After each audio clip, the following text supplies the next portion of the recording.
ನಮಸ್ಕಾರ. Public express ನ್ಯೂಸ್ಗೆ ಸ್ವಾಗತ. ನಾನು ಮಾಲಾ ಹಾಸನ್. ಈಗ ಹೆಡ್ಲೈನ್ಸ್.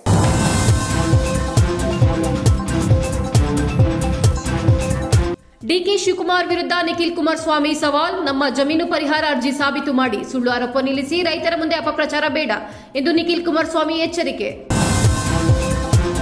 ಬೇಲೂರು ಪತ್ರಕರ್ತರ ಸಂಘದಿಂದ ಮಾಧ್ಯಮ ದಿನಾಚರಣೆ ಕಾರ್ಯಕ್ರಮ. ಹಿರಿಯ ಪತ್ರಕರ್ತ ಹಾಗೂ ಪತ್ರಕರ್ತ ವಿತರಕರಿಗೆ ಸನ್ಮಾನ. ಪತ್ರಕರ್ತ ಕ್ಷೇಮಾಭಿವೃದ್ಧಿ ನಿಧಿಗೆ ಸಹಕರಿಸಲು ಶಾಸಕರಿಗೆ ಮನವಿ ಮಾಡಿದ ಎಚ್.ಪಿ. ಮದನಗೌಡ. ಹಾಸನದ ರಿಂಗ್ ರಸ್ತೆಯಲ್ಲಿ ಲಕ್ಷ್ಮಿ ಗ್ರೂಪ್ಸ್ ವತಿಯಿಂದ ನೂತನ ಟೈಮ್ ಬೈಕ್ ಶೋರೂಮ್ ಉದ್ಘಾಟನೆ ನೆರವೇರಿಸಿದ ಎಚ್.ಪಿ. ಮದನಗೌಡ ಮತ್ತು ರವಿ ನಕಲ್ಗೋಡು. ಕಾರ್ಯಕ್ರಮದಲ್ಲಿ ಬೈಕ್ ಪ್ರೇಮಿಗಳು ಮತ್ತು ಲಕ್ಷ್ಮಿ ಗ್ರೂಪ್ಸ್ ಪ್ರತಿನಿಧಿಗಳ ಉಪಸ್ಥಿತಿ. ಉಪಮುಖ್ಯಮಂತ್ರಿ ಡಿಕೆ ಶಿವಕುಮಾರ್ ವಿರುದ್ಧ ಜೆಡಿಎಸ್ ನಾಯಕ ನಿಖಿಲ್ ಕುಮಾರಸ್ವಾಮಿ ಕಿಡಿಕಾರಿದ್ದಾರೆ. ಯಶವಂತಪುರ ವಿಧಾನಸಭಾ ಕ್ಷೇತ್ರದಲ್ಲಿ ನಡೆದ ಜೆಡಿಎಸ್ ಸದಸ್ಯತ್ವ ನೋಂದಣಿ ಅಭಿಯಾನ ಉದ್ಘಾಟನೆ ಸಮಾರಂಭದಲ್ಲಿ ಮಾತನಾಡಿದ ಅವರು, ಡಿಕೆ ಶಿವಕುಮಾರ್ ಸುಳ್ಳು ಆರೋಪ ಮಾಡುತ್ತಿದ್ದಾರೆ. ಸುಳ್ಳೆ ಅವರ ಮನೆದೇವರು. ವಿಷಯ ತಿಳಿದುಕೊಂಡು ಮಾತನಾಡಲಿ ಎಂದು ಕಿಡಿಕಾರಿದ ಅವರು, ಅನಿತಾ ಕುಮಾರಸ್ವಾಮಿ ಅವರು ಜಮೀನು ಪರಿಹಾರಕ್ಕೆ ಅರ್ಜಿ ಹಾಕಿದರೆ ಆ ಜಮೀನನ್ನ ರೈತರು ಹಾಗೂ ಬಡವರಿಗೆ ದಾನ ಮಾಡುತ್ತೇವೆ. ನಮ್ಮ ಮೇಲೆ ಸುಳ್ಳು ಪ್ರಚಾರ ಮಾಡಿದರೆ ಕೈಕಟ್ಟಿ ಕುಳಿತುಕೊಳ್ಳುವುದಿಲ್ಲ ಎಂದು ಪ್ರತಿಕ್ರಿಯಿಸಿದ್ದಾರೆ.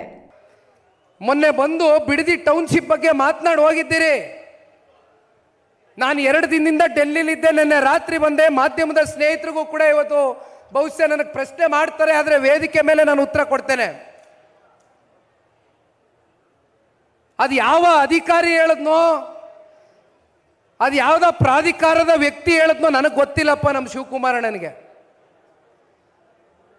ಅನಿತಾ ಕುಮಾರಸ್ವಾಮಿ ಅವರ ಹೆಸರಲ್ಲಿ ಅದು ಎಷ್ಟು ಎಕರೆ ಐತೆ ಅಂತಲೂ ಗೊತ್ತಿಲ್ಲ ರೀ. ಸುಮ್ಮನೆ ಗಾಳಿಲಿ ಗುಂಡು ಹೊಡಿಯೋ ಅಂತ ಅಭ್ಯಾಸ ಅಷ್ಟೇ ಶಿವಕುಮಾರಣ್ಣನಿಗೆ. ಕೃಷಿ ಜಮೀನು ಅವ್ರು ಹೇಳಿರೋದಣ್ಣ, ಅವ್ರಿಗೆ ಗೊತ್ತಿಲ್ಲ. ನಾನು ಹೇಳಬೇಕಲ್ಲ, ನಮ್ಮನೆ ವಿಚಾರ ನನಗೆ ಗೊತ್ತಿಲ್ವಾ? 20 ವರ್ಷದ ಮೇಲಾಗದೆ ಜಮೀನು ತಗೊಂಡು ಬನಗಿರಿ ಮತ್ತೆ ಹೊಸೂರು ಅಂತ ಸರ್ವೆ ನಂಬರ್ ಬಿಡದಿ, ಮುಚ್ಚುಮರೆ ಏನಿಲ್ಲ, ಕೃಷಿ ಜಮೀನು. ಇಲ್ಲಿವರೆಗೂ ಯಾವುದೇ ಅದನ್ನು ಕಮರ್ಷಿಯಲ್ಗೆ ನಾವು ಮಾಡ್ತಕ್ಕಂಥದಕ್ಕೆ ನಾವು ಆಲೋಚನೆನೂ ಮಾಡಿಲ್ಲ. ಮಾನ್ಯ ದೇವೇಗೌಡರು ಸಾಹೇಬರು, ಮಾನ್ಯ ಕುಮಾರಣ್ಣ ಅವರು ಮೂಲತಃ ಕೃಷಿಕರು, ರೈತರು. ಕೇತ್ಗನಹಳ್ಳಿಗೆ ಬಂದ್ರಿ, ಅಲ್ಲೆಲ್ಲೋ ಕೈ ಹಾಕಿದ್ರಿ, ಪಾಪ SIT ರಚನೆ ಮಾಡಿದ್ರಿ. ಕೊನೆಗೇನಾಯಿತು? ಸುಪ್ರೀಂ ಕೋರ್ಟ್ಗೆ ಹೋಯ್ತು, ನ್ಯಾಯಾಲಯದಲ್ಲಿ ಬಂದಿದೆ. ಈಗ ಅದೆಲ್ಲ ಚರ್ಚೆ ಮಾಡಲ್ಲ, ಅಲ್ಲಿಗೆ ಹೋಗೋದು ಬೇಡ, ಕಾನೂನು ವಿಚಾರ ಇಲ್ಲಿ ಬೇಡ. ಆದರೆ ನೀವು ವಿಷಯವನ್ನು ತಿಳ್ಕೊಳ್ದಿರಾ. ಅಲ್ಲಿ ರೈತರ ಮುಂದೆ ಮಾತಾಡಬೇಕಾದ್ರೆ ಹೇಳ್ತೀರಿ, ಅನಿತಾ ಕುಮಾರಸ್ವಾಮಿ ಅವರ ಹೆಸರಲ್ಲಿ ಇರ್ತಕ್ಕಂಥ ಜಮೀನು ನನಗೆ ಒಳ್ಳೆ ಪರಿಹಾರ ಕೊಡಿಸಿ ಅಂತ ಅರ್ಜಿ ಹಾಕ್ಬಿಟ್ಟವ್ರೆ. ಅನಿತಾ ಕುಮಾರಸ್ವಾಮಿ ಅವರು ಸ್ವಾಧೀನಪಡಿಸ್ಕೊಂಡು ನನಗೆ ಒಳ್ಳೆ ಪರಿಹಾರ ಕೊಡಿಸ್ಬಿಡಿ ಅಂತ ಅರ್ಜಿ ಹಾಕವ್ರೆ ಅಂತ ನಿಮ್ಮ ಮನೆ ದೇವರು, ಸುಳ್ಳೆ ನಿಮ್ಮ ಮನೆ ದೇವರು ಮಿಸ್ಟರ್ ಶಿವಕುಮಾರ್ ಅವರೇ. ವಿಷಯ ತಿಳ್ಕೊಂಡು ಮಾತಾಡಿ. ಹೋಗ್ಬಿಟ್ಟು ನಮ್ಮ ಜಿಲ್ಲೆ ರೈತರ ಮುಂದೆ, ತಾಲೂಕಿನ ರೈತರ ಮುಂದೆ ಈ ರೀತಿ ಅಪಪ್ರಚಾರ ಮಾಡಿದ್ರೆ ನಾವೆಲ್ಲ ಕೈ ಕಟ್ಟೆ ಸುಮ್ಮನೆ ಕೂತ್ಕೊಂತೀವಿ ಅನ್ಕೊಂಡಿದ್ದೀರಾ? ಶಿವಕುಮಾರ್ ಅವರೇ, ನೀವು ಹೇಳ್ದಂಗೆ ಇವತ್ತು ವೇದಿಕೆ ಮೇಲೆ ನಿಮ್ಗೊಂದು ಸವಾಲನ್ನು ಹಾಕ್ತೇನೆ. ನನ್ನ ತಾಯಿ ಶ್ರೀಮತಿ ಅನಿತಾ ಕುಮಾರಸ್ವಾಮಿ ಅವರು ನನಗೇನಾದರೂ ಪರಿಹಾರ ಕೊಡಿ ಆ ಜಮೀನಿಗೆ ಅಂತಕ್ಕಂಥ ಅರ್ಜಿಯನ್ನು ಅವ್ರು ಏನಾದರೂ ಸಲ್ಲಿಸಿದ್ರೆ, ಎಷ್ಟು ಜಮೀನಿದೆಯೋ ಅಷ್ಟೂ ಜಮೀನನ್ನ ಆ ತಾಲೂಕಿನಲ್ಲಿ ಇರ್ತಕ್ಕಂಥ ಬಡವರಿಗೆ, ರೈತರಿಗೆ ದಾನ ಮಾಡ್ತೇವೆ. ಇವತ್ತೇ ಹೇಳ್ತಾ ಇದ್ದೇನೆ, ದಾನ ಮಾಡ್ತೇವೆ. ಸಾರ್ವಜನಿಕರ ಅನುಕೂಲಕ್ಕೆ ಧಾರಾಳವಾಗಿ ಕೊಡ್ತೇನೆ. ಆ ಹೃದಯ ವೈಶಾಲ್ಯತೆ ಸನ್ಮಾನ್ಯ ಕುಮಾರಣ್ಣ ಅವರಲ್ಲಿದೆ. ನಾವು ಯಾವುದೇ ಎಜುಕೇಶನಲ್ ಇನ್ಸ್ಟಿಟ್ಯೂಷನ್ ಕಟ್ಕೊಂಡಿಲ್ಲ, ನಾವು ಯಾವುದೇ ದೊಡ್ಡ ಮಾಲ್ಗಳು ಕಟ್ಕೊಂಡಿಲ್ಲ ಸ್ವಾಮಿ. ಕಂಡವ್ರ ಜಮೀನಿಗೆ ಹೋಗ್ಬಿಟ್ಟು ಏನೇನಾಗಿದೆ ಇದೆಲ್ಲ ಇಲ್ಲಿ ಮಾತಾಡಲ್ಲ. ನಾನು ರಾಮನಗರದಲ್ಲಿ ಮಾತಾಡಕ್ಕೆ ಭಾಳ ವಿಚಾರಗಳಿದೆ. ಆದರೆ ರಾಮನಗರ ಜಿಲ್ಲೆಯಲ್ಲಿ 4 ಜನ ಶಾಸಕರನ್ನ ನೀವು ಇಟ್ಕೊಂಡಿದ್ದೀರಲ್ಲ ಸ್ವಾಮಿ. ಇವತ್ತು ಎಷ್ಟು ಜನ ಹೋದ್ರಿ ಬಿಡದಿ ಟೌನ್ಶಿಪ್ ವಿಚಾರವಾಗಿ? 4 ಜನ ಶಾಸಕರೇ, ಕಾಂಗ್ರೆಸ್ನ ಶಿವಕುಮಾರ್ ಅವರ ಆಪ್ತ ಬಳಗದ ಶಾಸಕರೇ. ಎಷ್ಟು ಜನ ಹೋಗಿ ಇವತ್ತು ರೈತರ ಜೊತೆ ನಿಂತ್ಕೊಂಡು ಏನು ನಿಮ್ಮ ಕಷ್ಟ, ಬಿಡದಿ ಟೌನ್ಶಿಪ್ಗೆ ನಿಮ್ಮೆಲ್ಲರ ಸಹಮತ ಇದೆಯಾ, ಒಪ್ಪಿಗೆ ಇದೆಯಾ? ಕೇಳಿದ್ರ ಸ್ವಾಮಿ ಯಾರಾದರೂ? ರೈತರ ಮನೆಗೆ ಯಾರಾದರೂ ಹೋಗಿದ್ರೇನ್ರಿ? ಹೋಗಿ ಏನಾದರೂ ನಿಮ್ಮ ಸೌಜನ್ಯತೆಯಿಂದ ಸೌಹಾರ್ದಿತ್ವಾಗಿ ಅವ್ರ ಜೊತೆ ಕೂತು ಚರ್ಚೆ ಮಾಡಿದ್ದೀರಪ್ಪ ರೈತರ ಹತ್ರ? ಪಾಪ ಮಾತೆತ್ತಿದ್ರೆ ಹೇಳ್ತೀರಿ ಬಿಡದಿ ಟೌನ್ಶಿಪ್ ಮಾಡೋದಕ್ಕೆ ಮೂಲ ಪುರುಷರು ಸನ್ಮಾನ್ಯ ಕುಮಾರಣ್ಣ ಅವರು ಅಂತೀರಿ. ಹೌದಪ್ಪ, ಕುಮಾರಣ್ಣ ಅವರು ಮೊದಲನೇ ಬಾರಿ ಮುಖ್ಯಮಂತ್ರಿ ಆದಾಗ ಬಿಡದಿಯಲ್ಲಿ ಟೌನ್ಶಿಪ್ ಮಾಡ್ತಕ್ಕಂಥದ್ದು ಅಷ್ಟೇ ಅಲ್ಲ, ಬೆಂಗಳೂರು ನಗರ ಬಹಳ ದೊಡ್ಡದಾಗೆ ಬೆಳೀತಾ ಇದೆ. 4 ಭಾಗದಲ್ಲೂ ಕೂಡ ಬೆಂಗಳೂರು ನಗರಕ್ಕೆ ಅವತ್ತೇ BBMP ರಚನೆ ಆಗಿದ್ದು, ಅವತ್ತೇ 110 ಹಳ್ಳಿನ ಜೋಡಣೆ ಮಾಡಿದ್ದು, BBMPಗೆ ಸೇರಿಸಿದ್ದು ಕುಮಾರಣ್ಣ ಅವರು. ಅಲ್ಲೆಲ್ಲ ರಾಮನಗರಕ್ಕೆ ಬರ್ತೀರಿ, ರಾಮನಗರ ಜಿಲ್ಲೆ ಬದಲಾವಣೆ ಮಾಡಿಬಿಡೋದು. ಯಾಕೆ? ಓಹ್, ಕುಮಾರಣ್ಣ ಘೋಷಣೆ ಮಾಡಿಬಿಟ್ಟವ್ರೆ, ನಾನು ಮತ್ತೆ ಹೆಂಗೆ ಅಧಿಕಾರದಲ್ಲಿದ್ದಾಗ ಮೀಸೆತ್ತಿರುವುದು, ನಾನು ಅದಕ್ಕೆ ಇನ್ನೊಂದು ನಾಮಕರಣ ಮಾಡಿಬಿಟ್ರೆ ನಾನು ಗೆದ್ದೆ ಅಂತ. ಬೇಲೂರು ತಾಲೂಕು ಕಾರ್ಯನಿರತ ಪತ್ರಕರ್ತರ ಸಂಘದ ವತಿಯಿಂದ ಮಾಧ್ಯಮ ದಿನಾಚರಣೆ ಕಾರ್ಯಕ್ರಮ ನಡೆಯಿತು. ಕಾರ್ಯಕ್ರಮದಲ್ಲಿ ಶಾಸಕ HK ಸುರೇಶ್ ಮಾತನಾಡಿ, ಬೇಲೂರು ಕ್ಷೇತ್ರವನ್ನು ಗುಡಿಸಲು ಮುಕ್ತಗೊಳಿಸಲು ಮಹಾಸಂಕಲ್ಪ ಮಾಡಿದ್ದೇವೆ. ಆದರೆ ಕೆಲವರು ಸ್ವಾರ್ಥ ರಾಜಕೀಯದಿಂದ ನಿವೇಶನ ನೀಡಲು ಅಡ್ಡಿಪಡಿಸಲಾಗುತ್ತಿದೆ. ಭೂಮಾಫಿಯಾಗಳಿಗೆ ಅವಕಾಶ ನೀಡುವುದಿಲ್ಲ ಎಂದು ಎಚ್ಚರಿಸಿದರು. HP ಮದನಗೌಡ ಅವರು ಪತ್ರಕರ್ತರ ಕ್ಷೇಮಾಭಿವೃದ್ಧಿ ನಿಧಿಗೆ ಶಾಸಕರು ಹಾಗೂ ಜನಪ್ರತಿನಿಧಿಗಳು ಸಹಕಾರ ನೀಡಬೇಕೆಂದು ಮನವಿ ಮಾಡಿದರು. ಕಾರ್ಯಕ್ರಮದಲ್ಲಿ ಹಿರಿಯ ಪತ್ರಕರ್ತರು ಹಾಗೂ ಪತ್ರಿಕಾ ವಿತರಕರಿಗೆ ಸನ್ಮಾನಿಸಲಾಯಿತು.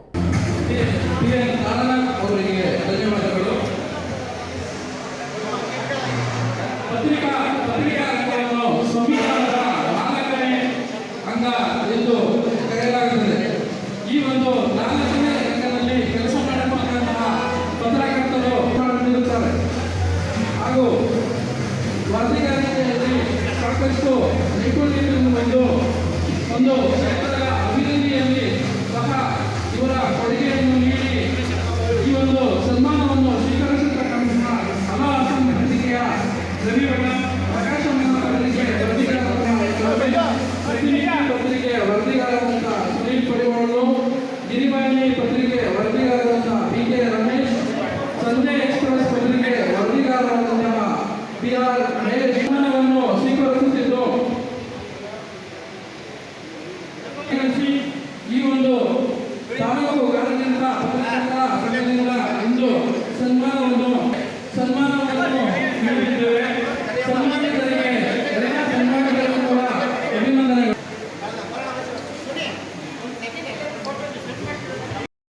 ಅದು ಮತ್ತೆ ಅದನ್ನು ಹಾಕಿದ್ದು 2 ಎಕರೆ 17 ಗುಂಟೆಗೆ, ಇನ್ನು 2 ಎಕರೆ 23 ಗುಂಟೆ ಇದೆ. 2 ಎಕರೆ 23 ಗುಂಟೆನ ನಾನು ನೋಡಿದೆ. ಇಲ್ಲಿ ಚೀಫ್ ಆಫೀಸರ್ ಇವರು ಸರಿಪಡಿಸ್ತಾರ ಮಾಡಲಿಲ್ಲ, PD ಸರಿಪಡಿಸ್ತಾರ ಮಾಡಲಿಲ್ಲ, DMA ಸರಿಪಡಿಸ್ತಾರ ಮಾಡಲಿಲ್ಲ. ಸದನದಲ್ಲಿ ಪೌರಾಡಳಿತ ಸಚಿವರನ್ನ ಇಟ್ಕೊಂಡೆ, ಸ್ವಾಮಿ ನಿಮ್ಮ ಉದ್ದೇಶ ಏನು, ಯಾಕೆ ಈ ಥರ ಮಾಡ್ತಾ ಇದ್ದಾರೆ? ಇಡೀ ಬೇಲೂರು ಪುರಸಭೆ ಕರೆಯತಕ್ಕಂಥ ಕೆಲಸ ಮಾಡಿದೆ.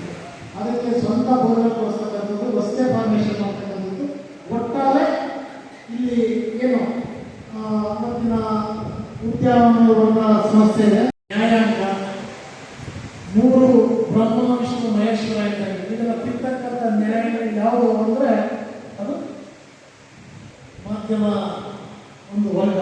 ಅಂದರೆ ಅದಕ್ಕೆ ಮಹತ್ವವಾದ ಯಾವ ಕಾರ್ಯಾಂಗದಲ್ಲಿ ಏನು ಮಾಡ್ತಾರೆ ಅದನ್ನು ಜನಸಾಮಾನ್ಯ ಮುಗಿಸ್ತಕ್ಕಂಥ ಕೆಲಸವನ್ನು ನಮ್ಮ ಪತ್ರಿಕಾ ರಂಗ ಮಾಡುತ್ತೆ. ಕಾರ್ಯಾಂಗ ಏನು ಮಾಡುತ್ತೆ, ಕಾರ್ಯಾಂಗದಲ್ಲಿ ಏನು ಅಡೆತಡೆಗಳಿದೆ ಅದನ್ನು ಪತ್ರಿಕಾ ರಂಗ ಮಾಡುತ್ತೆ. ನ್ಯಾಯಾಂಗದಲ್ಲಿ ಸರಿಯಾದ ಶಿಕ್ಷೆ ಆಗಿದೆಯೋ ಶಿಕ್ಷೆ ಆಗಿಲ್ಲ ಅಂತಕ್ಕಂಥದ್ದನ್ನು ನಮ್ಮ ಪತ್ರಿಕಾ ರಂಗ ಮಾಡುತ್ತೆ. ಅಂದರೆ ಈ 3 ತಿದ್ದಿ ತೀಡಿ ಕಟ್ಟಕಡೆಯ ಜನಸಾಮಾನ್ಯರಿಗೆ ನ್ಯಾಯವನ್ನು ಮಾಡ್ತಕ್ಕಂಥ ಕೆಲಸವನ್ನು ಮಾಡ್ತಕ್ಕಂಥದ್ದು ಯಾವುದು ಅಂದರೆ ಅದು ಪತ್ರಿಕಾ ರಂಗ ಅಂತಕ್ಕಂಥದ್ದನ್ನು ನಾವು ಘಂಟಾಘೋಷವಾಗಿ ಹೇಳಬೇಕು. ಇರ್ಬೋದು ಸಣ್ಣ ಪುಟ್ಟ ನ್ಯೂನತೆಗಳಿರ್ಬೋದು, 5 ರೂಪಾಯಿಗಳು ಒಂದೇ ಸಲ ನೀಗಳಿಲ್ಲ. ಆ ನ್ಯೂನತೆಗಳ ಮಧ್ಯದಲ್ಲೂ ಸಹ ನ್ಯಾಯವನ್ನು ಇಟ್ಟಿರ್ತಕ್ಕಂಥದ್ದು 99 ಇದೆಯಲ್ಲ, ಅದಕ್ಕೆ ನಾವು ತರಬೇಕು. ಅದನ್ನು ಪರಿಶೀಲನೆ ಮಾಡಿ ಯಾವ ಹಂತದಲ್ಲಿ ಇದನ್ನು ಕೊಡಬಹುದು ಅಂತಕ್ಕಂಥದ್ದನ್ನು ನಾವು ಇದು ಮಾಡಿದ್ವಿ. ಖಂಡಿತವಾಗಲೂ ಆವರಣವರು ಹೇಳದಂತೆ ಅದನ್ನು ನಿರ್ವಹಣೆ ಮಾಡ್ತಕ್ಕಂಥ ಕೆಲಸವನ್ನು ನಾನು ಮಾಡ್ತೀನಿ. ಅದನ್ನು ಯಾವ ರೀತಿ ಮಾಡಬೇಕು ಅಂತಕ್ಕಂಥದ್ದನ್ನು ಅದನ್ನು ಮಾಡ್ತಕ್ಕಂಥದ್ದು. ಆದರೆ ನಾನು ತಮ್ಮಲ್ಲಿ ವಿನಂತಿಯನ್ನು ಮಾಡ್ತೇನೆ. ಯಾಕೆಂದರೆ ಇವತ್ತು ಇರ್ತಕ್ಕಂಥ ಬಹುತೇಕ 90% ಪತ್ರಿಕೋದ್ಯಮದವರು ಬರೆದಿರ್ತಕ್ಕಂಥದ್ದು ಈ ಬೇಲೂರಿನ ಸುದ್ದಿಯನ್ನು ಮಾಡ್ತಕ್ಕಂಥ ಸೇರಿ ಬೇಲೂರಿನ ಅನುಕೂಲಗಳನ್ನು ತಿರ್ತಕ್ಕಂಥ ಕೆಲಸವನ್ನು ಮಾಡ್ತಾರೆ. ಇವತ್ತು ಆಶ್ರಯ ಯೋಜನೆ ಅಂತಕ್ಕಂಥ ಇಲ್ಲಿ ಆಶ್ರಯ ಯೋಜನೆಯ ಸದಸ್ಯರು ಇದ್ದಾರೆ. ಇವತ್ತು ಬೇಲೂರಿಗೆ ಇತಿಹಾಸ ಇದೆ, ಬೇಲೂರಿನ ಜೂನಿಯರ್ ಕಾಲೇಜು ಇತಿಹಾಸ ಇದೆ. ಅಲ್ಲಿ ಸುಮಾರು 63 ಗುಡಿಸಲುಗಳಿದೆ. ಆ ಗುಡಿಸಲನ್ನು ಮುಕ್ತ ಮಾಡಬೇಕಂತಕ್ಕಂಥ ಉದ್ದೇಶದಿಂದ ರಾಯಪುರ ಸರ್ವೆ ನಂಬರ್ 19 192 ಸೈಟನ್ನು ಮಾಡಿ ಅಲ್ಲಿ ಅಂದರೆ ಮಾಸಾಸನ ತಿಂಗಳಿಗೆ 15,000 ಕೊಡ್ತಾರೆ ಸರ್ಕಾರ. ಅದು 3,000 ರೂಪಾಯಿಗಿಂತ 15,000 ರೂಪಾಯಿ ಸಿದ್ದರಾಮಯ್ಯ ಇವತ್ತು ತಿಂಗಳಿಗೆ 15,000 ಮಾಸಾಸನ ನಮ್ಮ ಅನೇಕ ಪತ್ರಕರ್ತರಿಗೆ ಸಿಗ್ತಾರೆ.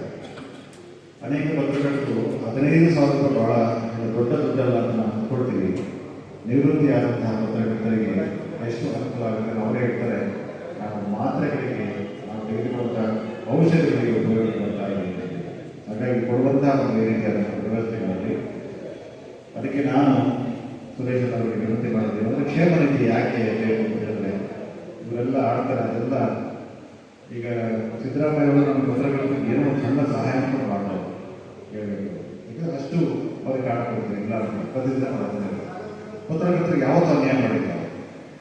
ಇಡೀ ಕರ್ನಾಟಕದಲ್ಲಿ ಪತ್ರಕರ್ತರಿಗೆ ನಾವು ಹೆಚ್ಚು ಅನುಕೂಲ ಆಗಿರೋದು ಸಿದ್ದರಾಮಯ್ಯ.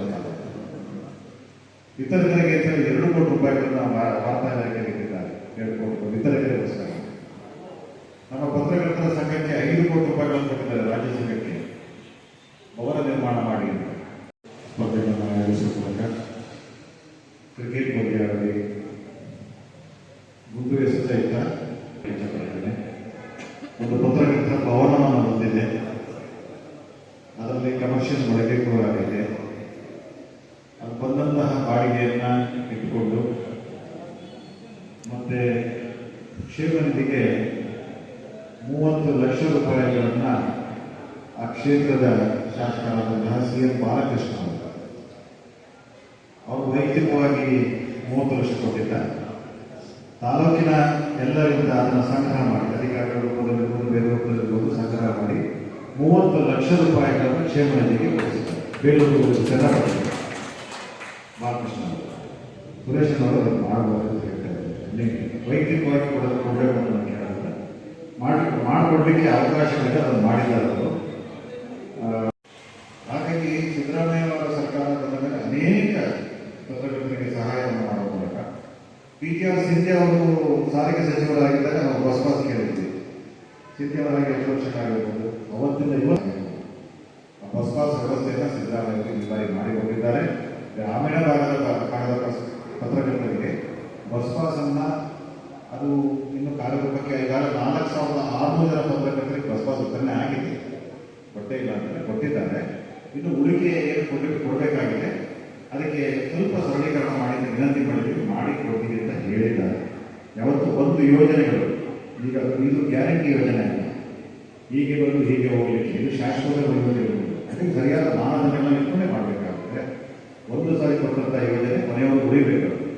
ಈಗ ಅಕ್ರಿಡೇಟ್ ಇಂಡಸ್ಟ್ರಿಗೆ ಮಾನ್ಯತೆ ಪಡೆದ ಪತ್ರಕರ್ತರಿಗೆ ಆರೋಗ್ಯ ವಿಮೆ 5 ಲಕ್ಷದವರೆಗೆ ಉಚಿತವಾದಂಥ ಆರೋಗ್ಯದ ವಿಮೆ ಸೌಲಭ್ಯ ಇದೆ. ಮತ್ತು ರಾಜ್ಯ ವ್ಯಾಪ್ತಿ ಅವರು ಓಡಾಡಲಿಕ್ಕೆ ಹಾಸನ ನಗರದ ಹೊರವಲಯ ರಿಂಗ್ ರಸ್ತೆಯಲ್ಲಿ ಲಕ್ಷ್ಮಿ ಗ್ರೂಪ್ಸ್ ವತಿಯಿಂದ ನೂತನ ಟ್ರೈಮ್ ಬೈಕ್ ಶೋರೂಮ್ ಉದ್ಘಾಟನೆಗೊಂಡಿತು. ಉದ್ಘಾಟನೆಯನ್ನ HP ಮದನಗೌಡ ಹಾಗೂ ಸಾಹಿತ್ಯ ಪರಿಷತ್ನ ಮಾಜಿ ಗೌರವ ಅಧ್ಯಕ್ಷ ರವಿ ನಾಗಲಗೌಡ ನೆರವೇರಿಸಿದರು. ಈ ವೇಳೆ ನವೀನ್ ಮಾದರಿಯ ಟ್ರೈಮ್ ಬೈಕ್ಗಳನ್ನು ಬಿಡುಗಡೆ ಮಾಡಲಾಯಿತು. ಕಾರ್ಯಕ್ರಮದಲ್ಲಿ ಲಕ್ಷ್ಮಿ ಗ್ರೂಪ್ಸ್ ಪ್ರತಿನಿಧಿಗಳು ಹಾಗೂ ಬೈಕ್ ಪ್ರೇಮಿಗಳು ಹೆಚ್ಚಿನ ಸಂಖ್ಯೆಯಲ್ಲಿ ಹಾಜರಿದ್ದರು.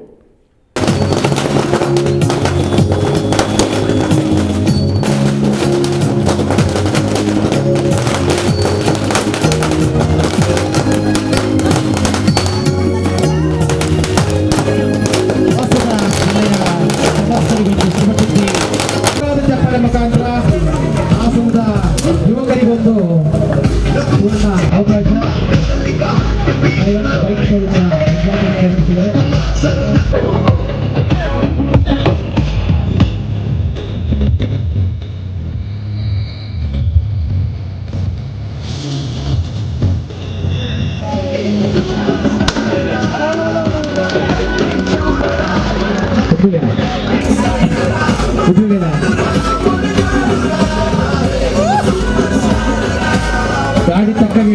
ನಮ್ಮ Madan ಗೌಡ್ರದು.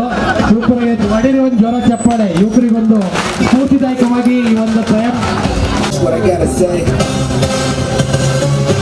Cause you know it ain't. Thank you sir, thank you very much. Love is the message, eh? ಉದ್ಘಾಟನಾ ಸಮಾರಂಭದಲ್ಲಿ ಭಾಗವಹಿಸಿರುವಂತಹ ವೇದಿಕೆ ಮೇಲಿರುವ ಎಲ್ಲ ಅತಿಥಿ ಗಣ್ಯರೇ, ಮಂಜಪ್ಪಣ್ಣ ಮತ್ತು ವಿನೋದ್ ಅವರೇ, ನಿಮಗೆ ಶುಭವಾಗಲಿ. ಟ್ರಯಾಂಪ್ ಅನ್ನುವಂತಹ ಒಂದು ಇವತ್ತಿನ ದ್ವಿಚಕ್ರ ವಾಹನ ಉದ್ಘಾಟನೆ ಆಗಿದೆ. ಅದರ ಯಶಸ್ವಿ ನಿಮಗೆ ಸಲ್ಲಲಿ ಅಂತ ನಾನು ಶುಭ ಹಾರೈಸ್ತೇನೆ. ದ್ವಿಚಕ್ರ ವಾಹನಗಳು ಕಾಲ ಕಾಲಕ್ಕೆ ಬದಲಾವಣೆ ಆಗ್ತಾ ಈ ಮಟ್ಟಕ್ಕೆ ಬಂದಿದ್ದೇವೆ. ಇವತ್ತು ಟ್ರಯಂಫ್ ಹಂತಕ್ಕೆ ಬಂದು ನಿಂತಿದ್ದೇವೆ. ನಮಗೆಲ್ಲ ಸುಜುಕಿ ಮತ್ತು ಯಮಹಾ 100 ಬೈಕೆ ನಮಗೆ ಬಹಳ ದೊಡ್ಡದು ಕಾಲ. ಇವತ್ತು ಅದಕ್ಕಿಂತ ವಿಭಿನ್ನವಾದಂತಹ ಬೇಕಾದಂತಹ ವೆರೈಟಿಗಳಲ್ಲಿ ಇವತ್ತು ನಾವು ದ್ವಿಚಕ್ರ ವಾಹನಗಳನ್ನು ನೋಡ್ಬೋದು. ಆದರೆ ಸೇಫ್ಟಿ ಕೂಡ ಅಷ್ಟೇ ಮುಖ್ಯ. ಬೈಕ್ ಯಾವ ರೀತಿ ಬೇಕಾದರೂ ಇರಲಿ, ಆದರೆ ಅದರ ಜೊತೆಗೆ ಒಂದು ಸೇಫ್ಟಿ ಏನು ಕಾನ್ಸೆಪ್ಟ್ ಇದೆ ಅದನ್ನು ಕೂಡ ಮನದಲ್ಲಿಟ್ಕೊಂಡು ಗಮನದಲ್ಲಿಟ್ಕೊಂಡು ಯುವಜನಾಂಗ ಅದನ್ನು ಬಳಕೆ ಮಾಡಬೇಕು ಅಂತೇಳಿ ನಾನು ವಿನಂತಿ ಮಾಡ್ತೇನೆ. ಟ್ರಯಾಂಪ್ ಅನ್ನೋದು ನಿಮಗೆ 2 ಹೆಸರನ್ನು ಹೇಳುತ್ತೆ. ವಿಶ್ವದ ದೊಡ್ಡಣ್ಣ ನಿಮಗೆ ಟ್ರಂಪ್, ನಿಮಗಿಲ್ಲಿ ನೀವು ಓಡಿಸೋ ಬೈಕು ಟ್ರಯಾಂಪ್. ಹಾಗಾಗಿ ವಿಶ್ವದ ದೊಡ್ಡಣ್ಣನ ಮೇಲೆ ಕೂತಿದ್ದೀನಿ ಅಂತೇಳಿ ಅಹಂ ಬೇಡ.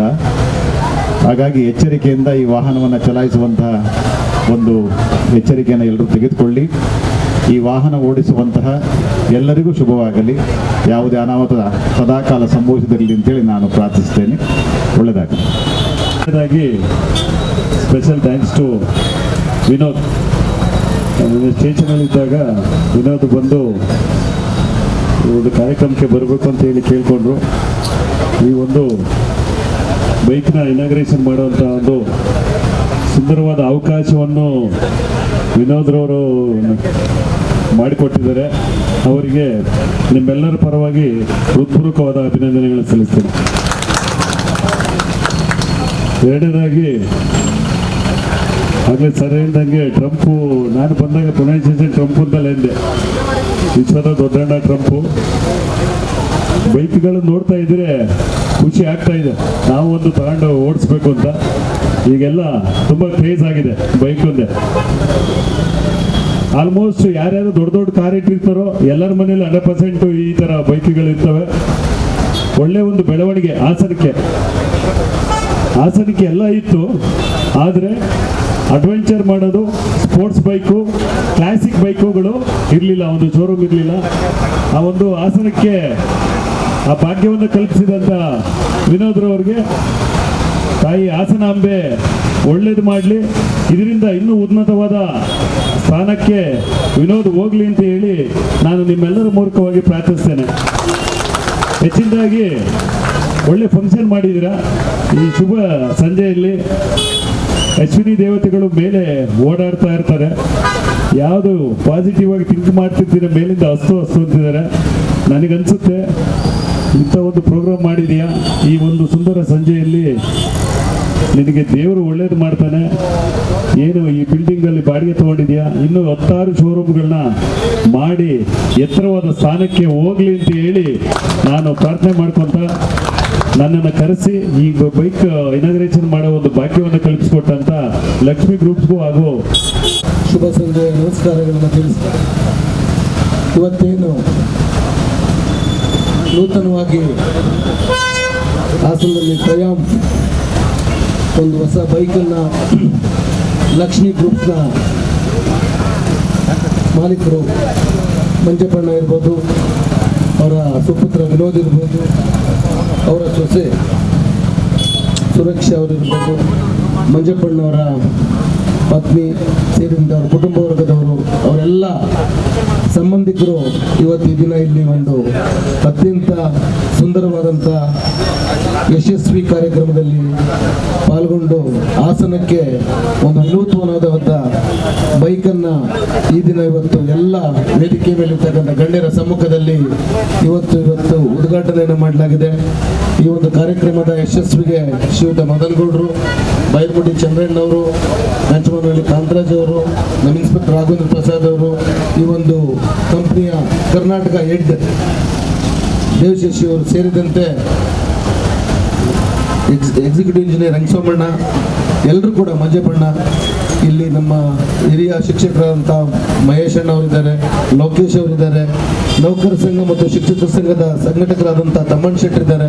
ವೇದಿಕೆ ಮುಂಭಾಗ ಈ ಭಾಗದ ಎಲ್ಲ ನನ್ನ ಹಿರಿಯ ಕಿರಿಯ ಎಲ್ಲ ನನ್ನ ಸ್ನೇಹಿತರಿದ್ದಾರೆ, ಅಕ್ಕ ತಂಗಿಯರಿದ್ದಾರೆ.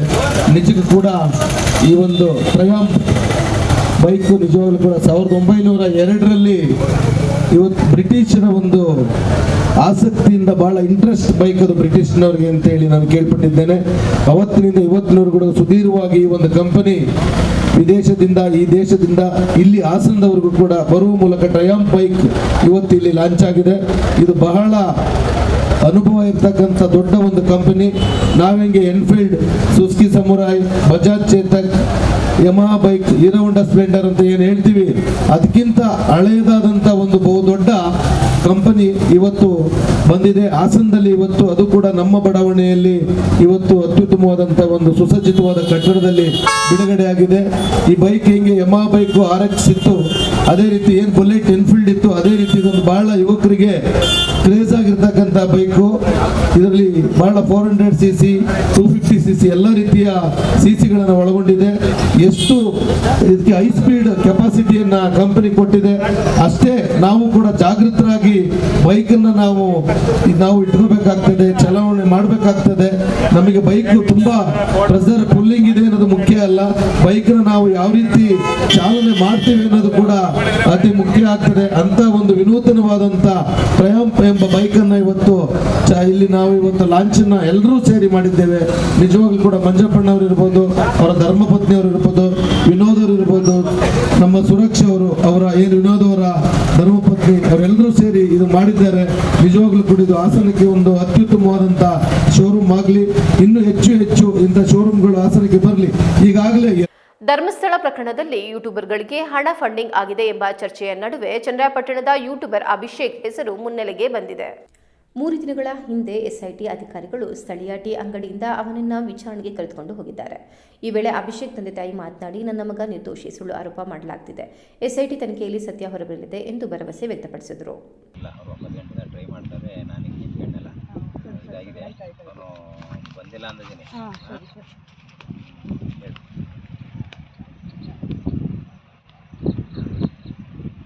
ನಿಮ್ಮ ಮಗ ಬರ್ತೀನಿ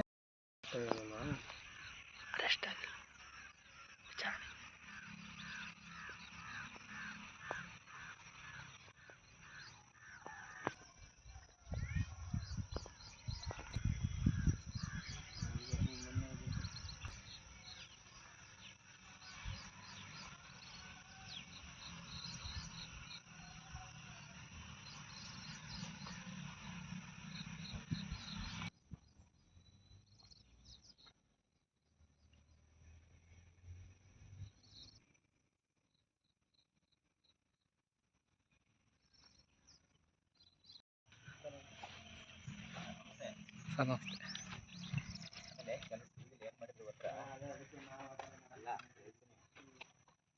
ಕ್ಯಾಮ್ರಾನ ಅವ್ರು ತಕ್ಕೊಟ್ಟವ್ರೆ ಅಂದ್ರು ಯಾರು ಕೆಲವು ಸುಮಾರು ಮಾಧ್ಯಮಗಳಲ್ಲಿ. ಹೇಳ್ತೀನಿ ತಡ್ರಿ, ಸುಮಾರು ಅವರು ಹೊಡೆದಾಕಿದ್ರು, ಅವ್ರು ತಕ್ಕೊಟ್ರು ಅಂತ. ಯಾರು? ತಿಮ್ರೋಡಿ ತಕ್ಕೊಟ್ಟವ್ರೆ ಅಂತ. ತಿಮ್ರೋಡಿ ಕ್ಯಾಮ್ರಾನ ಇವಂದ. ಅದಕ್ಕೆ ಬಿಲ್ ಸಮೇತವಾಗಿ ಐತೆ, ನಮ್ಮ ಹೆಸರಲ್ಲಿ ತಗೊಂಡಿದ್ದೀನಿ. ಇದು ಅವ್ರು ರೆಕಾರ್ಡ್ ಮಾಡ್ತಿದ್ದ ಕ್ಯಾಮ್ರಾ. ಹಾ, ಹೌದೌದು, ಅವ್ರ ಕೈಲಿತ್ತಲ್ಲ ಆ ಕ್ಯಾಮ್ರಾ. ಇದು ಆ ಕ್ಯಾಮ್ರಾ. ಕೆಲವರು ಏನ್ ಹೇಳಿದ್ರು ಅಂದ್ರೆ, ಅದು ಕ್ಯಾಮ್ರಾನ ಹೊಡೆದಾಕಿದ್ದನ್ನ ತಿಮ್ರೋಡಿ ತಕ್ಕೊಟ್ರು ಅಂತ ಸುಮಾರು ಮಾಧ್ಯಮಗಳಲ್ಲಿ ಹೇಳಿದ್ರು. ಅದಕ್ಕೆ ದಾಖಲೆ ಸಮೇತ ಇದೆ, ಇಲ್ಲಿ ಹೆಸರು ಕೂಡ ಇದೆ ನೋಡಿ. ಇಲ್ಲಿ ನಮ್ಮನೆ ಹೆಸರಲ್ಲಿ EMI ತಗೊಂಡಿರೋದು. ಯಾವಾಗ ತಗೊಂಡಿದ್ದು? EMI ನಲ್ಲಿ ಇಲ್ಲಿ ಡೇಟ್ ಎಲ್ಲ ಇದೆ ನೋಡಿ ಸರ್. EMI ನಲ್ಲಿ ಕಂಪ್ಲೀಟ್ ಇದು ಬಂದ್ಬಿಟ್ಟು 10ನೇ ತಾರೀಕು ನವೆಂಬರ್ 2024. ಹೋದ ವರ್ಷ. 92,400 ರೂಪಾಯಿ ಇಲ್ಲೇ ತಗೊಂಡಿದ್ದು. ಇಲ್ಲಿ ಬೆಂಗಳೂರಲ್ಲಿ ತಂದದ್ದು. ಆ ಸ್ಟೋರ್ ನೇಮ್ ಎಲ್ಲ ಇದೆ ಇದ್ರಲ್ಲಿ. ಇವ್ರು ಹೆಂಗ್ ಬಿಂಬಿಸ್ಬಿಟ್ರು, ಇದು ಅವರೇ ಕ್ಯಾಮ್ರಾ ತಕ್ಕೊಟ್ಟಿರೋದು, ಅವರೇ ಬಂಡವಾಳ ಹಾಕಿರೋದು ಅಂತಕ್ಕಂಥದ್ದನ್ನ ಸುಮಾರು ಜನ ಬಿಂಬಿಸ್ಬಿಟ್ರು. ನೋಡಿ ನಮ್ಮ ಇಲ್ಲ ನರ್ಸರು ಬಿಲ್ ಇದೆ 92,000. ಹೇಮಲತಾ ಅಂತ ಇದೆ. ನಿಮ್ಮ ಮನೆಯವ್ರ ಹೇಮಲತಾ? ನಮ್ಮ ಹೆಸರ ನಮ್ಮ ಮನೆಯವ್ರ ಹೆಸರಲ್ಲಿ ತಗೊಂಡಿರೋದು ಸರ್. ಇದು EMI ತಗೊಂಡಿರೋದಾ? EMI ತಗೊಂಡಿರೋದು. EMI ಕಂಪ್ಲೀಟ್ ಆಗಿದೆ. ಬಟ್ ಇವರೆಲ್ಲ ಹೆಂಗೆ ಕ್ಯಾಮ್ರಾ ಹೊಡೆದಾಕಿದ್ದನ್ನ ತಕ್ಕೊಟ್ರು. ತಿಮ್ರೋಡಿ ಇವರು ಗಿರೀಶ್ ಮಟ್ಟಣ್ಣ ತಕ್ಕೊಟ್ರು ಅಂತ ಹೇಳಿದ್ರು. ಅವ್ರು ಯಾರು ತಕ್ಕೊಟ್ರಲ್ಲ, ನಮ್ಮ ಮನೆಯವ್ರು ಬಂಡವಾಳ ಹಾಕಿ ನಾವು ತೀರ್ಸಿರೋದು ಇದನ್ನ ಹೊಡೆದಾಕಿರೋದ ಈಗ ಸರ್. ಈ ಕ್ಯಾಮ್ರಾನೇ ಹೊಡೆದಾಕಿರೋದು. ಅಷ್ಟು ಡ್ಯಾಮೇಜ್ ಆಗಿದೆ, ಮೈಕೇನ ಕಳೆದೋಗಿದೆ, ಏನೇನೋ ಆಗಿದೆ. ಆಯ್ತು ಸರ್, 2 ನಿಮಿಷ ಮಾತಾಡಿ. ಎಷ್ಟು ಓದೋದೆಲ್ಲ ಹೇಗಿದೆ ಮೇಡಮ್? ಓದೋದೆಲ್ಲ ಚೆನ್ನಾಗಿತ್ತು, ಚೆನ್ನಾಗಿತ್ತು. ನಾವೊಂದು ತುಂಬಾ ಇದಿಟ್ಕೊಂಡಿದ್ವಿ, ಇರಲಿ ಒಬ್ಬ ಮಗ ಹಿರಿಯನು, ಇವನಿಗೂ ನಮ್ಮ ಚಿಕ್ಕ ಮಗ ಒಬ್ಬ ಇದ್ದಾನೆ, ಒಳ್ಳೆ ಎಜುಕೇಷನ್. ನಮಗೆ ಬ್ಯಾಕ್ಗ್ರೌಂಡ್ ಅದೇ ಅಲ್ವಾ ಸರ್, ಎಜುಕೇಷನ್ನ ನಮಗೆ ಎಜುಕೇಷನ್ ಮಾಡ್ಕೊಳ್ಳಿ. ಅವ್ರ ಪಪ್ಪನೂ ಕೂಡ ಅದೇ ರೀತಿ ಒಳ್ಳೆ ಎಜುಕೇಷನಿಂದ ಬಂದಿರೋರು. ಹಾಗಾಗಿ ಇವನು ಕೂಡ ಒಳ್ಳೆ ಎಜುಕೇಷನ್ ಮಾಡಿ ಮುಂದೆ ಏನಾದ್ರು ಒಂದು ಮಾಡಬೇಕು ಅನ್ನೋದು ಒಂದು ಇತ್ತು ಸರ್. ಬಟ್ ಇಲ್ಲಿ ಒಂದು 2 ವರ್ಷ ಮಧ್ಯದಲ್ಲಿ ಗ್ಯಾಪು, ನನಗೆ ಏನಾದರೂ ಒಂದು ಮಾಡಬೇಕು, ಏನಾದ್ರು ಒಂದು ಎಡಿಟಿಂಗು ಈ ಇಂಟ್ರೆಸ್ಟ್ ಹೋಗ್ಬಿಡುತ್ತೆ ಅವನಿಗೆ. ಇವನು ಹೊರಗಡೆ ಅವನು ಬೆಂಗಳೂರಲ್ಲೂ ಕೂಡ ಅವನು ಎಡಿಟಿಂಗ್ ಅದಿದು ಅಂತ ಹೇಳಿ ಹೋಗ್ತಾಯಿದ್ದ, ಸ್ಪಾಟ್ ಎಡಿಟಿಂಗು ಅಂತೆಲ್ಲ ಹೋಗ್ತಾಯಿದ್ದ ಅವನು. ಇರಲಿ ಮಾಡಲಿ, ಅವ್ನಿಗೇನು ಬೇಕಾದರೆ ಅದರಲ್ಲೇ ಇಂಟ್ರೆಸ್ಟ್ ಇದ್ದರೆ ಅದಕ್ಕೆ ಏನು ಬೇಕಾದರೂ ಸಪೋರ್ಟಾಗಿ ನಿಲ್ಲೋಣ ಅನ್ನೋ ಒಂದು ಕೂಡ ಇತ್ತು. ಕ್ಯಾಮ್ರಾ ಎಲ್ಲಿ ತೊಗೊಂಡಿದ್ದು ಮೇಡಮ್ ಅದು? ಕ್ಯಾಮ್ರಾನ ಸರ್ ಇಲ್ಲಿ ಬ್ಯಾಂಗ್ಳೂರಲ್ಲಿ ಸರ್ ತೊಗೊಂಡಿದ್ದು. EMIಯಲ್ಲಿ 0 ಬ್ಯಾಲೆನ್ಸಲ್ಲಿ ನಾವು ತೊಗೊಂಡಿದ್ದು, 0 ಅಕೌಂಟಲ್ಲಿ. ಅಲ್ಲಿ ನಾವು 0 ಇನ್ಸ್ಟಾಲ್ಮೆಂಟಲ್ಲಿ ತಗೊಟ್ಟಿದ್ದು. ಈ ಎಲ್ಲ ಯಾರೋ ಕ್ಯಾಮ್ರಾ ತಗೊಟ್ರು, ಯಾರೋ ಅದನ್ನು ತಗೊಟ್ರು, ಇದನ್ನು ತಗೊಟ್ರು, ಏನು ಸರ್ ಇದೆಲ್ಲ. ಈ ವಿಚಾರಣೆಗೆ ಯಾವತ್ತು ಕರೆದ್ರು ಮೇಡಮ್ ಅವ್ರನ್ನ? ಅವನ ಸರ್ ವಿಚಾರಣೆ ಎಲ್ಲ ಮುಗಿದಿದೆ. ಸೊ ಮೇ ಬಿ ಸೋಮವಾರ ಮತ್ತೆ ಬರೋಕ್ಕೆ ಹೇಳಿದಾರಂತೆ. ಹಾಗೆ ಸೋಮವಾರ ಹೋಗ್ಬೋದು. ನಿಮ್ಮ ಹೆಸರು ಮೇಡಮ್? ಸರ್ ನನ್ನ ಹೆಸರು ಹೇಮಲತಾ ಅಂತ. ನಮ್ಮ ಆಚರಣೆಗಳು ಮತ್ತು ವಿಚಾರಗಳು ಎಲ್ಲವೂ ಸಂಸ್ಕಾರದಿಂದ ಕೂಡಿವೆ. ಈ ಸಂಸ್ಕೃತಿ ಬುನಾದಿಯನ್ನ ನಾರಾಯಣಗುರು ಹಾಕಿಕೊಟ್ಟಿದ್ದಾರೆ ಎಂದು ಅಪಾರ ಜಿಲ್ಲಾಧಿಕಾರಿ ಮಂಜುನಾಥ್ ತಿಳಿಸಿದರು. ನಗರದ ಹಾಸನಾಂಬ ಕಲಾಕ್ಷೇತ್ರದಲ್ಲಿ ಬ್ರಹ್ಮಶ್ರೀ ನಾರಾಯಣಗುರು ಜಯಂತಿ ಕಾರ್ಯಕ್ರಮವನ್ನು ಉದ್ಘಾಟಿಸಿ ನಾರಾಯಣಗುರು ಭಾವಚಿತ್ರಕ್ಕೆ ಪುಷ್ಪಾರ್ಚನೆ ಸಲ್ಲಿಸಿ ಮಾತನಾಡಿದ ಅವರು, ನಾರಾಯಣಗುರುವಿನ ತತ್ವಗಳಲ್ಲಿ ನಿಷ್ಠೆ, ತ್ಯಾಗ, ಮನೋಭಾವ ಇತ್ತು. ಅಂತರಂಗ ಹಾಗೂ ಬಹಿರಂಗ ಶುದ್ಧಿಯ ಸಮತೋಲನವೇ ನಿಜವಾದ ಸಂಸ್ಕೃತಿ. ನಾರಾಯಣಗುರು ಮತ್ತು ಜಗಜ್ಯೋತಿ ಬಸವೇಶ್ವರರು ಸಮಾಜಕ್ಕೆ ವಿಶ್ವ ಸಂದೇಶ ನೀಡಿದ್ದಾರೆ. ಮಹಾನ್ ಸಂತರ ತತ್ವ ಆದರ್ಶಗಳು ಇಂದಿಗೂ ಚಿರಪ್ರಸ್ತುತವಾಗಿದೆ ಎಂದರು. ಅದ್ದೂರಿಯಾಗಿ ಆಚರಣೆ ಮಾಡ್ತಾ ಇರ್ತಕ್ಕಂಥದ್ದು. ಇದಕ್ಕೆ ಭಾರತ ಸರ್ಕಾರ, ಕರ್ನಾಟಕ ಸರ್ಕಾರ ಮತ್ತು ಹಾಸನ ಜಿಲ್ಲಾಡಳಿತ, ಜಿಲ್ಲಾ ಪಂಚಾಯತ್, ಕನ್ನಡ ಮತ್ತು ಸಂಸ್ಕೃತಿ ಇಲಾಖೆ ವತಿಯಿಂದ ಇವತ್ತು ಹಾಸನ ಜಿಲ್ಲೆಯಲ್ಲಿ ಎಲ್ಲ ಕುಲ ಬಾಂಧವರು, ಬಂಧು ಬಾಂಧವರು, ಭಗಿನಿಯರು, ಮಾತೆಯರು, ಸಣ್ಣ ಪುಟ್ಟ ಮಕ್ಕಳು, ಎಲ್ಲ ಕುಟುಂಬದ ಸದಸ್ಯರು, ನಾಗರಿಕ ಬಂಧುಗಳೊಂದಿಗೆ ಈ ಜಯಂತಿಯನ್ನು ನಾವು ಆಚರಣೆ ಮಾಡ್ತಾ ಇದ್ದೀವಿ. ಈ ಜಯಂತಿಯ ಸಂದರ್ಭದಲ್ಲಿ ಹಾಜರಿರ್ತಕ್ಕಂಥ ತಮ್ಮೆಲ್ಲರಿಗೂ ಸಹ ಜಿಲ್ಲಾಡಳಿತದ ಪರವಾಗಿ ನಾನು ಧನ್ಯವಾದಗಳನ್ನು ತಿಳಿಸ್ತೀನಿ, ನಮಸ್ಕಾರಗಳನ್ನು ತಿಳಿಸ್ತಾ ಇದ್ದೇನೆ. ಮತ್ತು ಈ ಎಲ್ಲ ಜನಪ್ರತಿನಿಧಿಗಳ ಪರವಾಗಿ ಮತ್ತು ಸನ್ಮಾನ್ಯ ಮುಖ್ಯಮಂತ್ರಿಗಳಿರ್ಬೋದು, ಜಿಲ್ಲಾ ಉಸ್ತುವಾರಿ ಸಚಿವರು, ಎಲ್ಲ ಜನಪ್ರತಿನಿಧಿಗಳ ಪರವಾಗಿ ಸಹ ನಾನು ನಿಮಗೆ ಧನ್ಯವಾದಗಳನ್ನು ತಿಳಿಸ್ತೇವೆ. ಈ ವೇದಿಕೆ ಮೇಲೆ ಆಸೀನರಾಗಿರ್ತಕ್ಕಂಥ ಮಾಂತಪ್ಪನವ್ರು ಇರ್ಬೋದು, ಮಲ್ಲೇಗೌಡರು ಇರ್ಬೋದು, ಒಮ್ಮೇಗೌಡರು ಇರ್ಬೋದು, ಮತ್ತು ನಮ್ಮ ಗ್ರೇಟ್ ತಹಸೀಲ್ದಾರ್ ಇರ್ಬೋದು, ನಾಗರಾಜ್ ಅವರು ಇರ್ಬೋದು, ಮತ್ತು ತಾರಾನಾಥ್ರವರು, ಮತ್ತು ಈ ವೇದಿಕೆ ಮುಂಭಾಗದಲ್ಲಿ ಆಸೀನರಾಗಿರ್ತಕ್ಕಂಥ ಎಲ್ಲ ಸಜ್ಜನರು, ಅಮ್ಮಂದರು, ತಾಯಿಯಂದರು, ಮತ್ತು ಎಲ್ಲ ಅಕ್ಕ ತಂಗಿಯಂದರು, ಮತ್ತು ಸಣ್ಣ ಪುಟ್ಟ ಮಕ್ಕಳು, ಮತ್ತು ಎಲ್ಲ ನನ್ನ ಸನ್ಮಿತ್ರರು, ಪತ್ರಿಕಾ ಬಂಧುಗಳು ಮತ್ತು ಛಾಯಾಗ್ರಾಹಕರು ಎಲ್ರಿಗೂ ಸಹ ನಾನು ನನ್ನ ಶರಣಾರ್ಥಿಗಳನ್ನು ತಿಳಿಸ್ತಾ ಇದ್ದೇನೆ. ಇವತ್ತಿನ ಕಾರ್ಯಕ್ರಮ ಒಂದು ಅರ್ಥಪೂರ್ಣವಾದಂಥ ಕಾರ್ಯಕ್ರಮ. ಈ ಅರ್ಥಪೂರ್ಣವಾದಂಥ ಕಾರ್ಯಕ್ರಮ ಮಾಡಬೇಕಾದ್ರೆ ನಮ್ಮಲ್ಲಿ ಆ ಮನಸ್ಥಿತಿ ಬರಬೇಕು, ಆ ಭಕ್ತಿಭಾವ ಬರಬೇಕು, ಆ ಗುರು ಪರವಾಗಿರ್ತಕ್ಕಂಥ ಒಂದು ನಿಷ್ಠೆ ನಮ್ಮಲ್ಲಿ ಜಾಗೃತವಾಗಿರಬೇಕು. ಚಿತ್ತವಿಲ್ಲದೆ ಗುಡಿಯ ಸುತ್ತಿದರೆ ಫಲವೇನು ಹೆತ್ತು, ಗಾಣವನ್ನು ಹೊತ್ತು ತಾ ನಿತ್ಯದಲ್ಲಿ ಸುತ್ತಿ ಬಂದಂತೆ ಸರ್ವಜ್ಞ. ಇದು ಆಗಬಾರ್ದು. ಯಾಕಂದರೆ ಏನೋ ಒಂದು ಇವತ್ತು ಇದೇ ಕಾರ್ಯಕ್ರಮ, ಹಬ್ಬ ಇದೆ, ಸುಮ್ಮನೆ ಇವತ್ತು ಯಾವಾಗಲೂ ನಾವು ಗೊತ್ತಿದೆಯಲ್ಲ, ಹಬ್ಬ ಹರಿದಿನಗಳಲ್ಲಿ ಯಾವಾಗಲೂ ಇದ್ದು ಸ್ನಾನ ಮಾಡ್ಕೊಳ್ಳೋದು, ಮತ್ತು ಯಾವಾಗಲೂ ತಿಂಡಿ ತಿನ್ನೋದು, ಅಲ್ಲೋಜೋದು, ಈ ಥರ ನಮ್ಮ ದೈನಂದಿನ ದಿನಚರಿಗಳಲ್ಲಿ ಇದು ಆಗಿದೆ. ಆದರೆ ಭಾರತ ದೇಶದ ಸಂಸ್ಕೃತಿ ಸಂಸ್ಕಾರಗಳಲ್ಲಿರ್ತಕ್ಕಂಥದ್ದು. ಆ ಸಂಸ್ಕಾರಗಳು ಪ್ರಾರಂಭ ಆಗೋದು ಯಾರಿಂದ ಅಂದರೆ, ಇಲ್ಲಿ ಅಲ್ಲೂ ಬೆರಳೆಣಿಕೆಯಲ್ಲಿ ಕೂತಿದ್ದಾರೆ, ಕಾಮಧೇನು, ಕಲ್ಪವೃಕ್ಷ, ಅಕ್ಷಯ ಪಾತ್ರೆಗಳು, ನಮ್ಮ ಹೆಣ್ಮಕ್ಳು. ಈ ಹೆಣ್ಮಕ್ಳು ಇಲ್ಲ ಅಂದಿದ್ದರೆ ಯಾವುದೇ ಆಚರಣೆಗಳು ಈ ಪ್ರಪಂಚದಲ್ಲಿ ನಡೀತಾ ಇರಲಿಲ್ಲ. ಇದು ಎಷ್ಟೇ ಚಳಿ ಇದ್ರು, ಮಾಘ ಮಾಸ ಇದ್ರು, ಚಳಿ ಇದ್ರು, ಸನ್ನೀರ ಸ್ನಾನ ಮಾಡಿ ಜಡೆಯಿಂದ ನೀರು ಗಂಗಾ ಮಾತೆ ಹರಿತಾ ಇದ್ರು. ಅವರು ತಮ್ಮ ಸಂಸ್ಕಾರದಲ್ಲಿ ಬರ್ತಂಥ ಪೂಜೆ ಪುನಸ್ಕಾರಗಳು ಅಥವಾ ರೀತಿ ನೀತಿಗಳನ್ನು ಅವರು ಮರೆಯೋದಿಲ್ಲ. ಇದರಿಂದಾಗಿ ಅಸ್ಪೃಶ್ಯತೆ ಹಾದಿ ಜಾಸ್ತಿ ತೊಳೆದೋಗುತ್ತೆ ಅದು. ಯಾಕಂದರೆ ನಾವು ನಮ್ಮನ್ನು ಅಂತರಂಗ ಶುದ್ಧಿ ಬಹಿರಂಗ ಶುದ್ಧಿ ಇದನ್ನು ಮಾಡ್ಕೊಂಡಿದ್ದೇ ಆದರೆ ಯಾರೂ ನಮ್ಮನ್ನು ಅಸ್ಪೃಶ್ಯರಾಗೋದಕ್ಕೆ ಸಾಧ್ಯ ಇಲ್ಲ. ಇವತ್ತು ನಾವೆಲ್ಲ ಕೂತಿದ್ದೀವಿ, ಯಾರಾದರೂ ಅಸ್ಪೃಶ್ಯರಾಗೋದಕ್ಕೆ ಸಾಧ್ಯನಾ? ಅವಕಾಶ ಇದೆಯಾ? ಅದಕ್ಕೆ ಸಾಧ್ಯನೇ ಇಲ್ಲ. ಯಾಕಂದರೆ ನಮ್ಮ ಆಚರಣೆಗಳು ನಮ್ಮ ವಿಚಾರಧಾರೆಗಳು ಸಂಸ್ಕಾರಯುತವಾಗಿದೆ. ಆ ಸಂಸ್ಕಾರಗಳನ್ನು ನಾವು ಮಾಡ್ತಾ ಇದ್ದೀವಿ. ಕೇವಲ ಒಂದು ಸಮುದಾಯ ಮಾತ್ರ ಅದನ್ನು ಅನುಸರಿಸೋದಲ್ಲ, ಎಲ್ಲ ಸಮುದಾಯಗಳಿಗೆ. ಇದನ್ನೇ ನಮ್ಮ ನಾರಾಯಣ ಗುರುಗಳು ನಮಗೆ ಒಂದು ತಳಹದಿಯನ್ನು ಹಾಕ್ಕೊಟ್ಟಿದ್ದು, ಬುನಾಹದಿಯನ್ನು ಹಾಕ್ಕೊಟ್ಟಿದ್ದು. ತಮಗೆ ಗೊತ್ತಿದೆ, ಪ್ರಪಂಚದಲ್ಲಿ ಏನೂ ಬೇಕಾಗಿಲ್ಲ ಅನ್ನೋದಕ್ಕೆ ಉದಾಹರಣೆ ಕೊಟ್ಟಂಥವ್ರು ಆಗಿನ ಒಂದು ಜೈನ ಸಂಸ್ಕೃತಿ. ಆ ನಂತರದಲ್ಲಿ ಬುದ್ಧರು ಏನೇ ಇದ್ರು ಎಲ್ಲರೂ ಅರಮನೆಯಲ್ಲಿದ್ದರೂ ಸಹ ಹೊರಗಡೆ ಇರ್ತಕ್ಕಂಥ ಯಾರನ್ನೋ ಎಲ್ಲೋ ಹೊತ್ಕೊಂಡು ಹೋಗ್ತಾರೆ, ರೋಗಿಗಳು ಬಳಲ್ತಾ ಇದ್ದಾರೆ, ಊಟ ಇಲ್ದವ್ರು ಹಂಗೆ ಇದ್ದಾರೆ, ಸಮಾಜದಲ್ಲಿ ಪಿಡುಗುಗಳಿವೆ ಅಂತ ನೋಡಿಕೊಂಡು ಅದೆಲ್ಲ ಬೇಡ ಅಂತೇಳಿ ತನ್ನನ್ನು ತಾನು ಪರಿವರ್ತನೆ ಮಾಡಿಕೊಂಡು ಮತ್ತೆ ಇತರನ್ನ ಪರಿವರ್ತನೆ ಮಾಡ್ಕೊಂಡು ಅಂತ ಬುದ್ಧರ ಬಗ್ಗೆನೂ ನೀವು ಕೇಳಿದಿರಿ ಈಗ. ಆದರೆ ಈ ಸಮಾಜನ ಆ ಅಂಕುಡೊಂಕುಗಳನ್ನು, ಈ ಕಲಹಗಳನ್ನು, ಕೊಳಕುಗಳನ್ನು ಮತ್ತು ಇರ್ತಕ್ಕಂಥ ಅಸ್ಪೃಶ್ಯತೆಯನ್ನು ತೊಡ್ಕೋದಕ್ಕೆ 17ನೇ ಶತಮಾನ 18ನೇ ಶತಮಾನದಲ್ಲಿ ವಿಶ್ವ ಒಂದು ಭ್ರಾತೃತ್ವದ ವಿಶ್ವ ಸಂದೇಶವನ್ನು ಕೊಡೋದಕ್ಕೆ ಜಗಜ್ಯೋತಿ ಬಸವೇಶ್ವರರವರು ತಾವು ಅಂದಿನ ಆ ರಾಜಮನೆತನದಲ್ಲಿ ಒಬ್ಬ ಆರ್ಥಿಕ ಮಂತ್ರಿ ಆಗಿದ್ದರೂ ಸಹ, ಖಜಾನೆ ಅವರ ಹತ್ರ ಇದ್ದರೂ ಸಹ, ಬಂಗಾರದ ವಜ್ರ ಕಿರೀಟನ ತನ್ನ ತಲೆ ಮೇಲೆ ಇದ್ದರೂ ಸಹ ಅದನ್ನೆಲ್ಲ ತ್ಯಾಗ ಮಾಡಿ ಸಮಾಜನ ಒಂದು ಮಾಡೋದಕ್ಕೆ ತುಂಬಾ ಶ್ರಮ ಪಟ್ಟಂಥವರವರು. ಅವರ ಒಂದು ಅಡಿಯಲ್ಲಿ ಇವತ್ತು ನಾರಾಯಣ ಗುರುಗಳು ಒಂದು ಪರಿವರ್ತನೆಯನ್ನು ಮಾಡಬೇಕು ಅಂತಿದೆ. ನಿಮ್ಗೆ ಗೊತ್ತಿದೆ, ಎಷ್ಟು ಜಾತಿ ಜನಾಂಗಗಳೆಲ್ಲ ಒಂದಾಗಿ ಇವತ್ತು ಒಂದು ಸಂಘಟನೆಯಾಗಿ ಎಲ್ಲ ಪೂಜಾ ಪುನಸ್ಕಾರಗಳನ್ನಿರ್ಬೋದು ಮತ್ತು ವೇದಿಕ ಧರ್ಮಗಳನ್ನಿರ್ಬೋದು ಇಂಥ ರೀತಿಯಲ್ಲಿ ಮಾಡ್ಕೊಳ್ಳುವಂಥದ್ದು. ಯಾಕಂದರೆ ಹಿಂದೆ ದಾಸ ಸಂಸ್ಕೃತಿ ಇದೆಯಲ್ಲ, ದಾಸ ಸಂಸ್ಕೃತಿ ತುಂಬಾ ನಮಗೆ ಕಲಿಸ್ಕೊಟ್ಟಿದೆ. ಭಕ್ತಿ ಪಂಥ, ದಾಸ ಸಾಹಿತ್ಯ ಇವೆಲ್ಲ ತುಂಬಾ ಕಲಿಸ್ಕೊಟ್ಟಿದೆ. ಆ ನಂತರದಲ್ಲಿ ಬಂದಿದ್ದು ನಮ್ಮಲ್ಲಿ ವಚನ ಸಾಹಿತ್ಯ, ವಚನ ಸಂಸ್ಕೃತಿ, ಹಲವಾರು ಎಲ್ಲ ಸಮುದಾಯದ ಜನಾಂಗ ಮಾಡಿದ್ದು, ಒಂದು ಕಡೆ ಕೂತ್ಕೊಂಡಿದ್ದು, ಮತ್ತು ಅನುಭವ ಮಂಟಪದಲ್ಲಿ ಕೂತ್ಕೊಂಡು ನಮ್ಮ ವಿಚಾರಧಾರೆಗಳನ್ನು ಹಂಚಿಕೊಂಡು ಅದನ್ನು ಮಾಡಿದ್ದು ಒಂದಿದ್ದು. ಇದು ವಿಶ್ವ ಪ್ರಖ್ಯಾತಿ ಪಡೆದಂಥದ್ದು. ಇದೇ ಹಾದಿಯಲ್ಲಿ ಶ್ರೀ ರಾಮಕೃಷ್ಣ ಪರಮಹಂಸರು ಮತ್ತು ಶಾರದಾದೇವಿ ಗುರುಗಳನ್ನಾಗಿ ಮಾಡಿಕೊಂಡು ನಮ್ಮ ನಾರಾಯಣ ಗುರುಗಳು ಅಂದಿನ ಕೇರಳ ರಾಜ್ಯದಲ್ಲಿ ಅಷ್ಟು ಸುಲಭದ ಒಂದು ಇದಲ್ಲ. ಅಂದರೆ ನಂಬಿಯಾರು ಮತ್ತು ಬೇರೆ ಬೇರೆ ಇದು ಉತ್ತಮ ಜಾತಿಯವರು ಬೇರೆಯವರಿಗೆ ತಲೆ ಎತ್ತೋದಕ್ಕೆ ಬಿಡ್ತಾ ಇರ್ತಾರೆ. ಇವತ್ತಾದರೆ ನಾವೇನೋ ಇಲ್ಲಿಲ್ಲ, ಮನೆಯಲ್ಲಿಲ್ಲ ಅಂದರೆ ಹೋಗಿ ಹೊರಗಡೆ. ಸಂವಿಧಾನ ಸಮಾನತೆ ನೀಡಿದರೂ ಮಹಿಳೆಯರ ಮೇಲಿನ ಅಸುರಕ್ಷತೆ ಕಡಿಮೆಯಾಗಿಲ್ಲ ಎಂದು ಮಹಿಳಾ ದೌರ್ಜನ್ಯ ವಿರೋಧಿ ಒಕ್ಕೂಟ ಎಚ್.ಎಸ್. ಅನುಪಮಾ ಹೇಳಿದರು. ನಗರದ ಸರ್ಕಾರಿ ಮಹಿಳಾ ಕಾಲೇಜಿನಲ್ಲಿ ನಡೆದ ಕಾರ್ಯಕ್ರಮದಲ್ಲಿ ಅವರು ಮಾತನಾಡಿ, ನಿರ್ಭಯ ಪ್ರಕರಣದ ಬಳಿಕ ರಾಜ್ಯಾದ್ಯಂತ ಸಮಾವೇಶವನ್ನು ನಡೆಸಿ ಒಕ್ಕೂಟ ಬಲಪಡಿಸಿದ್ದೇವೆ. 2026ರ ಮಹಿಳಾ ದಿನದವರೆಗೂ ಹಾಸನದಲ್ಲಿ ಅರಿವು ಮೂಡಿಸುವ ಕಾರ್ಯಕ್ರಮಗಳು ನಡೆಯಲಿದೆ ಎಂದರು.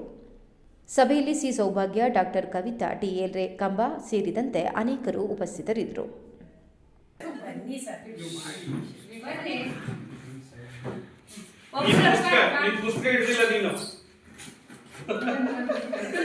ನನ್ನ ಹೆಸರು ಡಾಕ್ಟರ್ ಎಚ್.ಎಸ್. ಅನುಪಮಾ ಅಂತ, ಉತ್ತರ ಕನ್ನಡ ಜಿಲ್ಲೆ ಹೊನ್ನಾವರ ತಾಲೂಕಿಂದ ಬಂದಿರೋದು. ಕರ್ನಾಟಕ ರಾಜ್ಯ ಮಹಿಳಾ ದೌರ್ಜನ್ಯ ವಿರೋಧಿ ಒಕ್ಕೂಟದ ಸಂಗಾತಿ, ಮೊದಲಿಂದ ಅದರ ಜೊತೆಗಿದ್ದೀನಿ. ಇವತ್ತು ನಾವಿಲ್ಲೆಲ್ಲ ಹಾಸನದಲ್ಲಿ ಸೇರ್ಕೊಂಡಿರೋದು, ಹಾಸನದಲ್ಲಿ ನಾಳೆ ಶುರುವಾಗ್ತಾ ಇರುವಂತಹ ಅರಿವಿನ ಪಯಣ ಅನ್ನುವ ಒಂದು ಲಿಂಗ ಸೂಕ್ಷ್ಮತಾ ಕಾರ್ಯಾಗಾರದ ಬಗ್ಗೆ ಚರ್ಚೆ ಮಾಡಲಿಕ್ಕೆ ಅಂತ. ನಾನು ಮೊದಲು ಕರ್ನಾಟಕ ರಾಜ್ಯ ಮಹಿಳಾ ದೌರ್ಜನ್ಯ ವಿರೋಧಿ ಒಕ್ಕೂಟದ ಬಗ್ಗೆ ಕೆಲವು ಪರಿಚಯಾತ್ಮಕ ಮಾತುಗಳನ್ನು ಆಡಬೇಕಾಗುತ್ತೆ. ಈಗ ಸಾಧಾರಣ ಒಂದು 13 ವರ್ಷಗಳ ಕೆಳಗೆ ಕರ್ನಾಟಕದ ವಿವಿಧ ಜಿಲ್ಲೆಗಳಲ್ಲಿ ವಿವಿಧ ಸೈದ್ಧಾಂತಿಕ ಹಿನ್ನೆಲೆಯ ಅಥವಾ ವಿವಿಧ ಔದ್ಯೋಗಿಕ ಹಿನ್ನೆಲೆಯ ವಿವಿಧ ಹಿನ್ನೆಲೆಯ ಮಹಿಳೆಯರಿಗೆ ಮತ್ತು ಜನಪರವಾಗಿ ಕೆಲಸ ಮಾಡುವಂತಹ ಸಾಮಾಜಿಕ ಕಾರ್ಯಕರ್ತರಿಗೆ ಒಂದು ವಿಚಾರ ತುಂಬ ಕೊರಲಿಕ್ಕೆ ಶುರುವಾಯಿತು. ಅದು ನಿರ್ಭಯ ಅತ್ಯಾಚಾರ ಪ್ರಕರಣದ ವೇಳೆಗೆ. ಇಷ್ಟು ಸ್ತ್ರೀ ಪರವಾಗಿರುವಂತಹ ಅಥವಾ ಸ್ತ್ರೀ ಪುರುಷರೆಲ್ಲ ಸಮಾನ ಅಂತ ಹೇಳುವ ಸಂವಿಧಾನ ಬಂದರೂ ಕೂಡ ಇಷ್ಟು ಅಸುರಕ್ಷಿತವಾಗಿದೆಯಲ್ಲ ಈ ಭಾರತ ದೇಶ. ಸೊ ನಾವೆಲ್ಲ ಹೆಣ್ಮಕ್ಳು ಬೇರೆ ಬೇರೆ ಉದ್ಯೋಗಗಳಲ್ಲಿ, ಬೇರೆ ಬೇರೆ ಸೈದ್ಧಾಂತಿಕ ಅಫಿಲಿಯೇಷನ್ಗಳಲ್ಲಿ, ಸಂಘಟನೆಗಳಲ್ಲಿ, ಸಂಸ್ಥೆಗಳಲ್ಲಿ ಹಂಚೋಗಿದ್ದೀವಿ. ಒಂದು ವಿಷಯಕ್ಕೆ ದೌರ್ಜನ್ಯ ಅಂತ ಆದಾಗಲೂ ನಾವೆಲ್ಲರೂ ಒಟ್ಟು ಸೇರುವಂತಹ ಒಂದು ಅಂಬ್ರೆಲಾ ಆರ್ಗನೈಸೇಷನನ್ನು ಮಾಡಬೇಕು ಅನ್ನುವ ಒಂದು ಯೋಚನೆ ಬಂದವಾಗ ಬೆಂಗಳೂರಿನ ಧೂ ಸರಸ್ವತಿ, ಮಂಗಳೂರಿನ ಸಬಿಹಾ ಭೂಮಿಗೌಡ, ಗುಲಾಬಿ ಬಿಳಿಮಲೆ, ಮರ್ಲಿನ್ ಮಾರ್ಟಿಸ್, ಮೈಸೂರಿನ ರತಿರಾವ್, ಸುಮನಾ, ಬೆಂಗಳೂರಿನ ಅಖಿಲ ವಿದ್ಯಾಸಂದ್ರ, ವಾಣಿ ಪೆರಿಯೋಡಿ, ಹೀಗೆ ಬೇರೆ ಬೇರೆ ಕಡೆಯ ಸಂಗಾತಿಗಳೆಲ್ಲ ಒಟ್ಟು ಸೇರಿಬಿಟ್ಟು ನಿರ್ಭಯ ಅತ್ಯಾಚಾರದ ನಂತರ ಒಂದು ಕಡೆ ಸೇರಿ 2013ರಲ್ಲಿ ಮಂಗಳೂರಲ್ಲಿ ಒಂದು ಸಮಾವೇಶನ ಮಾಡಿದ್ವಿ. ಆ ಸಮಾವೇಶಕ್ಕೆ ಇವತ್ತು ನಾವು ಯಾವುದನ್ನು ವಿಶಾಖ ಗೈಡ್ಲೈನ್ಸ್ ಅಂತ ಕರಿತೀವೋ ಅದಕ್ಕೆ ಕಾರಣರಾಗಿರುವಂತಹ ಭಾವರಿ ದೇವಿ ಅವರು ಬಂದಿದ್ದರು, ಊರ್ಮಿಳಾ ಪವಾರ್ ಅವರು ಬಂದಿದ್ದರು. ಸೊ ನಮ್ಮ ಮೊದಲ ಸಮಾವೇಶ ಮತ್ತು ಒಗ್ಗೂಡುವಿಕೆ ಮತ್ತು ಕೆಲಸದ ನಂತರ ನಾವು ಒಂದಾದ ಮೇಲೆ ಒಂದು ಜಿಲ್ಲೆಗೆ ಹೋಗ್ತಾ ಹೋದ್ವಿ. 2014ರಲ್ಲಿ ಮೈಸೂರು, 2015ರಲ್ಲಿ ಬೆಂಗಳೂರು, ನಂತರ ವಿಜಯಪುರ, ಕೊಪ್ಪಳ, ಧಾರವಾಡ, ಮಂಡ್ಯ, ಶಿವಮೊಗ್ಗ, ಕೋಲಾರ, ಬೆಂಗಳೂರು, ಸೊ ತುಮಕೂರು, ಉಡುಪಿ, ಅದು ಹೊಸಪೇಟೆ, ವಿಜಯನಗರ, ಅದೆಲ್ಲದನ್ನು ಮುಗಿಸಿ ವಿಜಯಪುರ ಅದೆಲ್ಲ ಮುಗಿಸಿ ಈಗ 2025ನೇ ಇಸ್ವಿಯಲ್ಲಿ ಹಾಸನ ಜಿಲ್ಲೆಗೆ ನಾವು ಒಕ್ಕೂಟದ ಸಂಗಾತಿಗಳೆಲ್ಲ ಬಂದಿದ್ದೀವಿ. ನಮ್ಮ ಮುಖ್ಯ ಉದ್ದೇಶ ಒಂದು ದೊಡ್ಡ ಹೋರಾಟವನ್ನು ಹಾಸನದಲ್ಲಿ ಕಟ್ಟಬೇಕು ಅನ್ನೋದಲ್ಲ. ಇದಾಗಲೇ ಹೋರಾಟದ ನೆಲ, ಹೋರಾಟದ ತವರು, ಮತ್ತು ನೀವೆಲ್ಲ ಹಾಸನದ ಹೆಣ್ಮಕ್ಳು, ಹಾಸನದ ಜನರು ಮನಸ್ಸು ಮಾಡಿದರೆ ಏನು ಮಾಡೋಕ್ಕೆ ಸಾಧ್ಯ ಇದೆ ಅನ್ನೋದನ್ನು ನೀವು ತೋರಿಸಿದ್ದೀರ. ಸೊ ಇಂತಹ ಒಂದು ನೆಲಕ್ಕೆ ಬೇರೆ ಬೇರೆ ಜಿಲ್ಲೆಯ ಸಂಗಾತಿಗಳು, ಬೇರೆ ಬೇರೆ ಸೈದ್ಧಾಂತಿಕ ಹಿನ್ನೆಲೆಯ, ಔದ್ಯೋಗಿಕ ಹಿನ್ನೆಲೆಯ ಬೇರೆ ಬೇರೆ ಸಂಗಾತಿಗಳು ಬಂದು ಎಲ್ಲರೂ ಒಗ್ಗೂಡಿ ಒಂದು ಸಂಬಂಧವನ್ನು ಸ್ಥಾಪಿಸೋದು ಮತ್ತು ಎಲ್ಲರೂ ಒಗ್ಗೂಡಿ ಒಕ್ಕೂಟದ ಒಂದು ಲೋಗೋ ಏನಿದೆಯಲ್ಲ ಇದೇ ಹೇಳುತ್ತೆ. ಇದು ಎರಡೂ ಸಹ ಓಪನ್ ಎಂಡೆಡ್. ನಮ್ಮ ಲೋಗೋ ಇದು ಮುಚ್ಚಿರುವಂತಹ ಸರ್ಕಲ್ ಅಲ್ಲ. ಇಲ್ಲಿ ಈಚೆ ಕಡೆ ಕೈಯೂ ಓಪನ್ ಇದೆ ಮತ್ತು ಲಾಸ್ಟ್ ಇರುವ ಮಹಿಳೆಯ ಕೈಯೂ ಸಹ ಓಪನ್ ಇದೆ. ಅಂದರೆ ಯಾರ್ಯಾರು ಸಮಾನ ಮನಸ್ಕರಿದ್ದಾರೋ, ಯಾರು ಸಾಮಾಜಿಕ ನ್ಯಾಯ ಮತ್ತು ಪ್ರಜಾಪ್ರಭುತ್ವ ಮೌಲ್ಯಗಳಲ್ಲಿ ನಂಬಿಕೆ ಇಟ್ಟಿದ್ದಾರೋ, ಮತ್ತು ಯಾರು ಸಮಾನತೆಯನ್ನು ಉಸಿರಾಡ್ತಾರೋ, ಮತ್ತು ಯಾರಿಗೆ ನಿರ್ಭೀತಿ ಇದೆಯೋ ಅವರು ಎಲ್ಲರೂ, ನ್ಯಾಯದ ಕಣ್ಣಿರುವ ನಿರ್ಭೀತ ವ್ಯಕ್ತಿಗಳು ಎಲ್ಲರೂ ಸಹ ಒಕ್ಕೂಟದ ಸದಸ್ಯರಾಗಿರ್ಬೋದು. ಇದು ಒಂದು ಸಂಪೂರ್ಣವಾಗಿ ವಾಲಂಟ್ರಿಯಾಗಿ ಕೆಲಸ ಮಾಡುವವರಿಂದ ನಡೆಯುವಂತಹ ಒಂದು ಜಾಲ ಅಂತ ಹೇಳ್ಬೋದು. ಇದೊಂದು ಸಂಘ, ಸಂಸ್ಥೆ, ಸಂಘಟನೆ ಅಲ್ಲ, ಇದೊಂದು ಸಂಘಟನೆಗಳ ಜಾಲ. ಇದರಲ್ಲಿ ದಲಿತ ಮತ್ತು ಎಡಪಂಥೀಯ ಮತ್ತು ವಿವಿಧ ಸೈದ್ಧಾಂತಿಕ ಧಾರೆಗಳ, ಅಂದರೆ ಧಾರ್ಮಿಕ ಮೂಲಭೂತವಾದಿಗಳನ್ನು ಬಿಟ್ಟು ಉಳಿದಿರುವ ಎಲ್ಲ ಸೈದ್ಧಾಂತಿಕ ಧಾರೆಯ ಸಮಾನ ಮನಸ್ಕ ಸಂಗಾತಿಗಳು ಜೊತೆ ಸೇರಿ ಕಟ್ಟಿರುವಂತಹ ಒಂದು ಸಂಬಂಧದ ಜಾಲ ನಮ್ಮ ಕರ್ನಾಟಕ ರಾಜ್ಯ ಮಹಿಳಾ ದೌರ್ಜನ್ಯ ವಿರೋಧಿ ಒಕ್ಕೂಟ. ನಾವು ಹಾಸನಕ್ಕೆ ಬಂದಿದ್ದೀವಿ. 2026 ಮಾರ್ಚ್ 8 ಮಹಿಳಾ ದಿನಾಚರಣೆವರೆಗೂ ಹಾಸನದ ವಿವಿಧ ತಾಲೂಕುಗಳಲ್ಲಿ, ವಿವಿಧ ಕಾಲೇಜುಗಳಲ್ಲಿ ಬೇರೆ ಬೇರೆ ಕಾರ್ಯಕ್ರಮಗಳನ್ನು ಹಮ್ಮಿಕೊಳ್ಳುವ ಕನಸುಗಳಿದ್ದಾವೆ. ಸೊ ಅದರ ಮೊದಲ ಭಾಗವಾಗಿ ಲಿಂಗ ಸೂಕ್ಷ್ಮತಾ ಕಾರ್ಯಾಗಾರವನ್ನು ಶಾಲೆ ಕಾಲೇಜುಗಳ ಮಕ್ಕಳ ಹತ್ರ ತಗೊಂಡು ಹೋಗಬೇಕು. ಯಾಕೆಂದರೆ ಹೋರಾಟ ಎಷ್ಟು ಮುಖ್ಯವೋ, ಒಂದು ದೌರ್ಜನ್ಯ, ಒಂದು ಅನ್ಯಾಯ ನಡೆದವಾಗ ಹೋರಾಟ ನಡೆಸೋದು ಎಷ್ಟು ಮುಖ್ಯನೋ ಅದೇ ರೀತಿ ಅಂತ ಅನ್ಯಾಯ ದೌರ್ಜನ್ಯ ನಡೆಯದೇ ಇದ್ದಂಗೆ ಜಾಗೃತಿಯನ್ನು ಮೂಡಿಸೋದು ಸಹ ತುಂಬ ಮುಖ್ಯ. ಯುದ್ಧ ಕಾಲದ ಕೆಲಸಗಳು ಹೇಗೆ ಮುಖ್ಯನೋ ಶಾಂತಿ ಕಾಲದ ಕೆಲಸಗಳೂ ಸಹ ಅದೇ ರೀತಿ ಮುಖ್ಯವಾಗಿದೆ. ಸೊ ಇದು ಎಲ್ಲ ಕಾಲದಲ್ಲೂ ಮಹಿಳೆಯರ ಬಗ್ಗೆ ಅನ್ಯಾಯ ಆಗದೇ ಇರೋ ಹಾಗೆ, ದೌರ್ಜನ್ಯ ಆಗದೇ ಇರೋ ಹಾಗೆ, ಮಕ್ಕಳ ಮೇಲೆ, ಮಹಿಳೆಯರ ಮೇಲೆ, ಪುರುಷರ ಮೇಲೂ ಸಹ ಯಾರು ಅಸಹಾಯಕರೋ ಅಥವಾ ಅಧಿಕಾರಹೀನರೋ ಅವ್ರ ಮೇಲೆ ದೌರ್ಜನ್ಯ ಆಗದೇ ಇರೋ ಹಾಗೆ ಜಾಗೃತಿಯನ್ನು ಮೂಡಿಸುವ ಕಾರ್ಯಕ್ರಮಕ್ಕೆ ಈಗ ನಾವೆಲ್ಲರೂ ಶ್ರೀ ಪಾಂಡುರಂಗ ದೇವಸ್ಥಾನದಲ್ಲಿ ವಜ್ರಕಾಯ ಕರಾಟೆ ಮತ್ತು ಬಾಕ್ಸಿಂಗ್ ಅಸೋಸಿಯೇಷನ್ ವತಿಯಿಂದ ಕಲರ್ ಮತ್ತು ಬ್ಲಾಕ್ ಬೆಲ್ಟ್ ಪರೀಕ್ಷೆ ನಡೆಯಿತು. 60ಕ್ಕೂ ಹೆಚ್ಚು ಕರಾಟೆಪಟುಗಳು ಪರೀಕ್ಷೆಯಲ್ಲಿ ಉತ್ತೀರ್ಣರಾಗಿದ್ದು ಸತತ 8 ವರ್ಷಗಳ ಶ್ರಮದ ಫಲವಾಗಿ ಅಮೂಲ್ಯ, ಶಾಂಭವಿ, ಚಿನ್ಮಯ್, ಪಂಕಜ್ ಹಾಗೂ ಸುಪ್ರೀತ್ ಬ್ಲಾಕ್ ಬೆಲ್ಟ್ ಪಡೆದರು. ಈ ವೇಳೆ ಮಾತನಾಡಿದ ಸಂಸ್ಥಾಪಕ ಶಿಹಾನ್ ಕೌಶಿಕ್ ರಾವ್, ಮಕ್ಕಳು ಮೊಬೈಲ್ ಚಟ ಬಿಡಿಸಿ ಕ್ರೀಡೆಗಳಿಗೆ ಒತ್ತು ನೀಡಬೇಕು ಎಂದು ಸಲಹೆ ನೀಡಿದರು.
5, 6, 7. Shot. Up, step back. Stay, wait.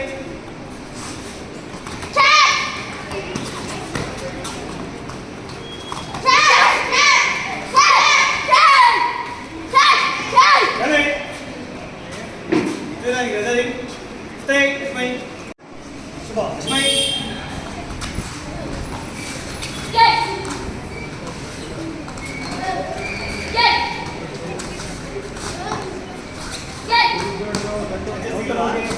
Attack ಮಾಡೋ ತಿರುಪಡಿ ತಿರುಪಡಿ ಬೆನ್ನು ತೋರಿಸ್ಬೇಡಿ ಸರಿ ಸ್ಟೇ ವೈಟ್ ಪಂಚಶಕ್ತಿ ಆಲ್ಟರ್ನೇಟ್ ಮಾಡಿ ಬೆನ್ನು ತೋರಾಗಿ ಸರಿ ತಿರುಪಡಿ ಸ್ಟೇ ವೈಟ್ ಹಾಗೆ ಹೋಗ್ಬೇಕು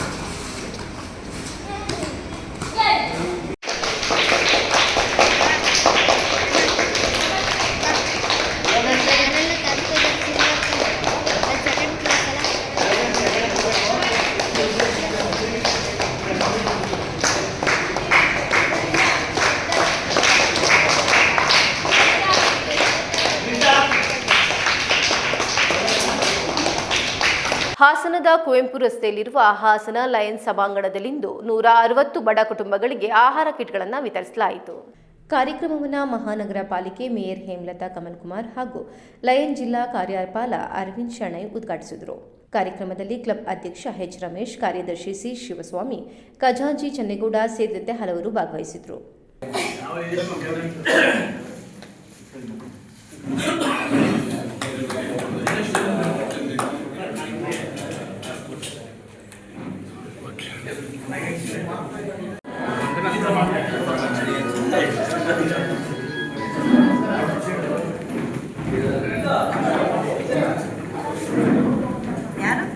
ಎಲ್ಲರಿಗೂ ನಮಸ್ಕಾರಗಳು.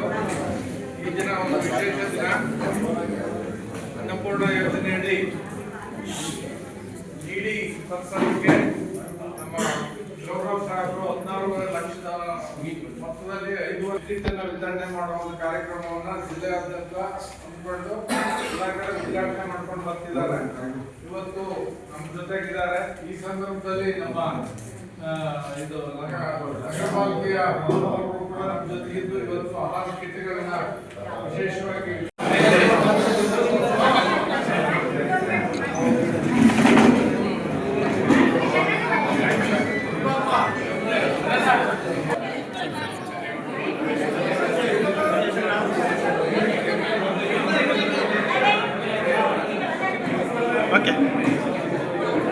ಈಗ ಮತ್ತೊಮ್ಮೆ ಹೆಡ್ಲೈನ್.